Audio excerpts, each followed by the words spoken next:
નમસ્કાર મિત્રો, સ્વાગત છે તમારું ગુજરાત માહિતી યુટ્યુબ ચેનલમાં। આજના તાજા અને મહત્વના આપસોનો ઉપયોગી 20 મોટા સમાચાર વિશે વિડીયોમાં વાત કરીશું, તો છેલ્લે સુધી જોતા રહેજો। આજના સૌથી પહેલા સમાચાર વિશે વાત કરીએ તો ₹50ની નવી નોટો આવશે। આરબીઆઈની મોટી જાહેરાત।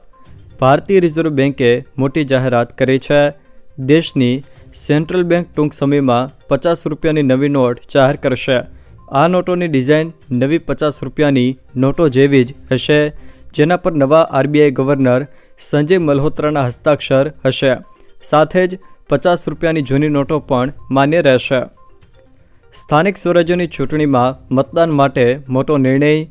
રાજ્યની મહાનગરપાલિકાઓ, નગરપાલિકાઓ, જિલ્લા પંચાયતો અને તાલુકા પંચાયતોની સામાન્ય, મધ્ય સત્ર તેમજ પેટા ચૂંટણી માટે તારીખ 16/2/2025ને રવિવારના રોજ સવારના 7 વાગ્યાથી લઈને સાંજના 6 વાગ્યા સુધી મતદાન યોજાનાર છે। ત્યારે જે તે વિસ્તારના Gujarat shops and establishment regulation of employment and conditions of service act 2019 હેઠળ નોંધાયેલ કર્મયોગીઓ તેમજ કર્મચારીઓ પોતાના મતાધિકારનો ઉપયોગ કરી શકે તે માટે આ દિવસે ચૂંટણી હેઠળના સમગ્ર વિસ્તારમાં વૈકલ્પિક વ્યવસ્થા તરીકે આવા કર્મચારીઓ કે કામદારોને મતદાન માટે વારાફરતી 3 કલાકની ખાસ રજા આપવામાં આવે, અથવા તો જે દિવસે અઠવાડિક રજા હોય તે દિવસે સંસ્થાઓ શરૂ રાખીને અવેજીમાં બદલીમાં મતદાનના દિવસે રજા આપવામાં આવે તેવી વ્યવસ્થા કરવાની રહેશે। સોનાના ભાવમાં સામાન્ય ઘટાડો। સોનું દિવસે ને દિવસે તેની ઓલ ટાઈમ હાઈ સપાટીના નવા સ્તરે ટચ કરી રહ્યું હતું। જોકે મંગળવારે સોનું સસ્તું થયું છે। મંગળવારે સોનું ઓલ ટાઈમ હાઈ થયા બાદ ભાવમાં થોડો ઘટાડો આવ્યો છે। સોનાના ભાવમાં ₹700નો મોટો ઘટાડો આવ્યો છે। જોકે અગાઉ 24 કેરેટ સોનાના 10 ગ્રામનો ભાવ ₹87,380 હતો, જે ઘટીને ₹86,670 પહોંચી ગયો છે। નર્સિંગ ભરતી પરીક્ષામાં ગોટાળાની આશંકા। જોકે તપાસની માંગ ઉઠી। સ્ટાફ નર્સની પરીક્ષાનો વિવાદ વકર્યો છે। આરોગ્ય વિભાગે જીટીયુ પાસે ખુલાસો પણ માંગ્યો છે। જોકે આન્સર કીમાં ક્રમિક એબીસીડીમાં જવાબ આવતા ભરતી શંકાના દાયરામાં આવી છે। પેપર તૈયાર કરનાર એક્સપર્ટને નોટિસ આપીને જવાબ માંગ્યો તેવું જીટીયુ રજિસ્ટ્રારે જણાવ્યું છે। એસટી કર્મચારીઓ માટે સરકારની મહત્વની જાહેરાત। શરૂ ફરજે અવસાનના કિસ્સામાં હવે એસટી કર્મચારીઓને ₹14 લાખ વળતર મળશે। રાજ્ય સરકારે કરેલો મહત્વપૂર્ણ નિર્ણયને કર્મચારી યુનિયનોએ આવકાર્યો છે। રાજ્ય સરકારે ગુજરાત એસટી નિગમના કર્મચારીઓ માટે એક મહત્વપૂર્ણ નિર્ણય કર્યો છે અને હવે રાજ્ય સરકારના અન્ય કર્મચારીઓની જેમ જ એસટીના 39,000 જેટલા કર્મચારીઓને શરૂ ફરજે અવસાનના કિસ્સામાં ₹14 લાખ આપવાનો નિર્ણય કરાયો છે। જીએસઆરટીસીના કર્મચારીઓ માટે રાજ્ય સરકાર દ્વારા મોટો નિર્ણય કરવામાં આવ્યો છે। એસટી નિગમના કર્મચારીઓના પરિવારજનો માટે આ નિર્ણય લેવામાં આવેલ છે। નિગમના કર્મચારી શરૂ ફરજે અવસાનના કિસ્સામાં તેઓના સ્વજનોને હાલ ચૂકવાતા આર્થિક પેકેજમાં ₹8 થી 10 લાખ જેટલો વધારો કરીને તેઓને રાજ્ય સરકારના કર્મચારીઓને ચૂકવાતા પેકેજ જેટલું એટલે કે ₹14 લાખ આપવાનો નિર્ણય લેવામાં આવેલ છે। હવે આ મુજબ જ જન્મ અને મરણના પ્રમાણપત્ર નીકળશે। પહેલાં નામ, પછી મિડલ નેમ અને પછી અટક, આ મુજબ જન્મ મરણના પ્રમાણપત્ર નીકળશે, જેને લઈને એક સૂત્રતા જાળવવા રાજ્ય સરકારના નાયબ મુખ્ય રજિસ્ટ્રાર દ્વારા પરિપત્ર જાહેર કરવામાં આવ્યો છે। ગુજરાત રાજ્યના તમામ જન્મ મરણ નોંધણી એકમો ઉપર એક સૂત્રતા જળવાય તે હેતુસર ગુજરાત સરકારના નાયબ મુખ્ય રજિસ્ટ્રાર દ્વારા આ સંદર્ભે એક પરિપત્ર બહાર પાડીને જન્મ મરણ પ્રમાણપત્રોમાં સૌપ્રથમ નામ લખાવવા, ત્યાર પછી મધ્ય નેમ એટલે કે મિડલ નેમ લખાવવું અને છેલ્લે અટક લખાવવાની સૂચના આપવામાં આવી છે। જોકે અત્યાર સુધી આ પ્રકારની કોઈ ગાઈડલાઇન ન હોવાને કારણે લોકો જન્મ મરણના દાખલા અને આધાર કાર્ડ સહિતની બાબતોમાં મન પડે તેમ પ્રથમ નામ લખાવે અથવા તો અટક લખાવતા હોવાથી સરકારને આઈડી અપડેટ કરવા, લિંક જનરેટ કરવા સહિતની અનેક બાબતોમાં સમસ્યાઓ રહેતી હતી।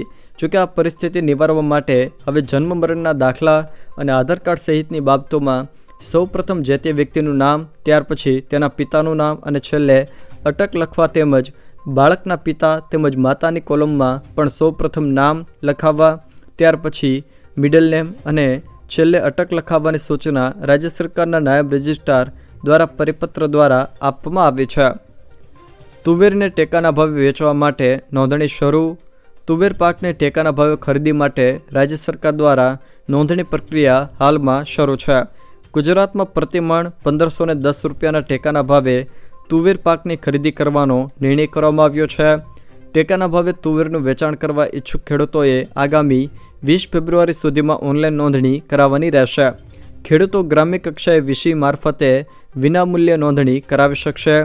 રાજ્યમાં તુવેર પાકના વાવેતર વિસ્તાર અને ઉત્પાદનને ધ્યાનમાં રાખીને ખરીદી માટે કુલ 206 ખરીદ કેન્દ્રો સૂચિત કરવામાં આવ્યા છે. ખેડૂતો માટે ખુશખબર. પીએમ કિસાનના 19મા હપ્તાની તારીખ આવી ગઈ. 2000 રૂપિયાના હપ્તાને લઈને મહત્વના સમાચાર સામે આવ્યા છે. કૃષિમંત્રી શિવરાજસિંહ ચૌહાણે 19મા હપ્તા વિશે જાણકારી આપતા કહ્યું કે તે 24 ફેબ્રુઆરીએ ખેડૂતોના ખાતામાં જમા થશે. પટનામાં એક કાર્યક્રમ દરમિયાન શિવરાજસિંહ ચૌહાણે આ જાહેરાત કરી છે. પીએમ કિસાન યોજનાના અધિકૃત પોર્ટલ pmkisan.gov.in પર હજુ આ અંગે કોઈ માહિતી મૂકવામાં આવી નથી. જોકે ત્યાં હજુ 18મા હપ્તાની તારીખ જ નજર આવી રહી છે. પોસ્ટ વિભાગમાં 21,413 જગ્યાઓ માટે ભરતી.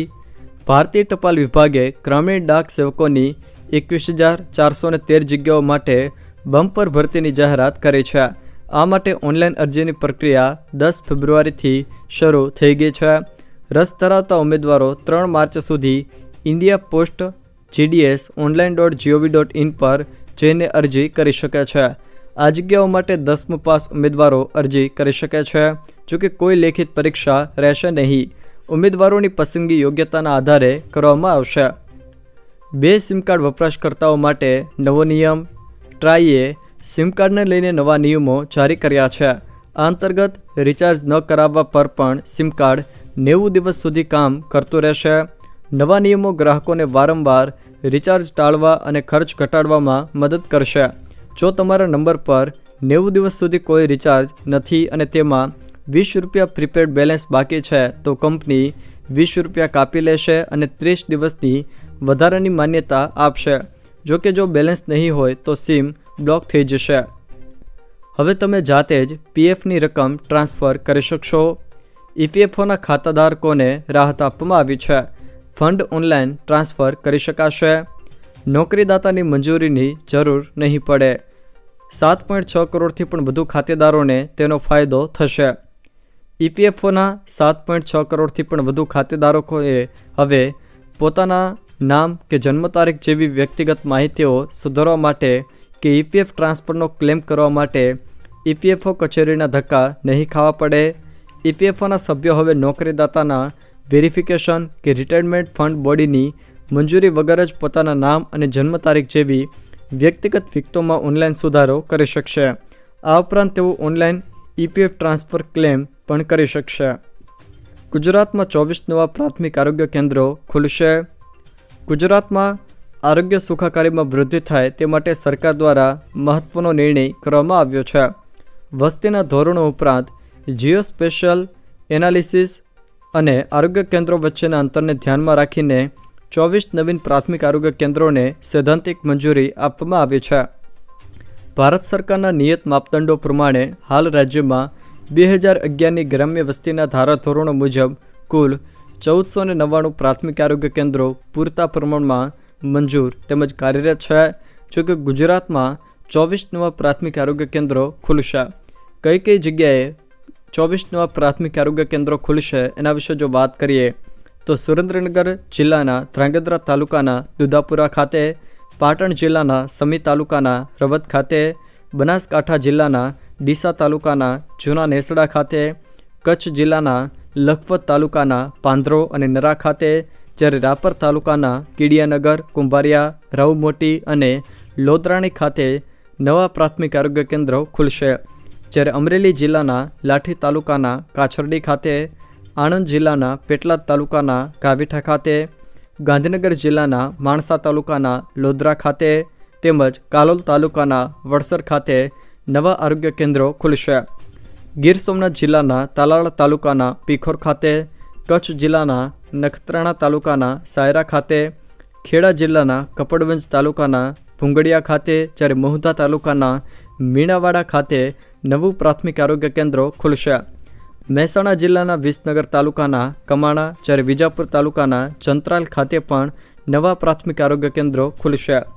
પંચમહાલ જિલ્લાના હાલોલ તાલુકાના ચોજ ખાતે, જ્યારે મોરવા હડફ તાલુકાના નવાગામ ખાતે, મહીસાગર જિલ્લાના સંતરામપુર તાલુકાના ભાણાસિમલ ખાતે, દાહોદ જિલ્લાના ઝાલોદ તાલુકાના પ્રથમપુર ખાતે અને ભાવનગર જિલ્લાના મહુવા તાલુકાના નીચા કોટડા ખાતે નવા પ્રાથમિક આરોગ્ય કેન્દ્રો ખુલશે.